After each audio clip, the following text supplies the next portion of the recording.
Hello guys, ഇത് വൈഷ്ണവിയാണ് ഇവിടെ ഇരിക്കുന്നത്. സോ ഇന്ന് നമ്മളിവിടെ വന്നിരിക്കുന്ന ഒരു പുതിയ ഫൗണ്ടൻ ഞങ്ങൾ വാങ്ങിച്ചു. ഇത് വാങ്ങിച്ചിട്ട് കുറേ ദിവസമായിട്ടൊന്നും ഇല്ല, പഴയ സാധനം തന്നെയാണ്.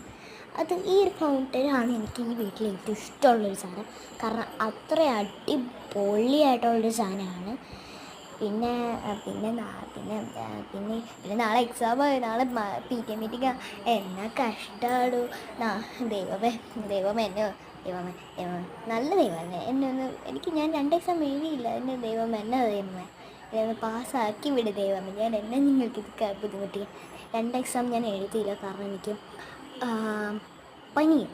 പനിയായിരുന്നു. അപ്പോൾ എനിക്ക് ഇത്രയൊന്നും പറയാൻ. ഞാനിങ്ങനെ വോയിസ് ഓവർ ഇടുന്നതാണോ ഇങ്ങനെ ഇടുന്നതാണോ അതോ മറ്റേ ഈ വീഡിയോയിൽ തന്നെ പറയുന്നതാണോ ഇഷ്ടം? താഴെ കമൻറ്റ് ചെയ്യൂ. ടാറ്റാ.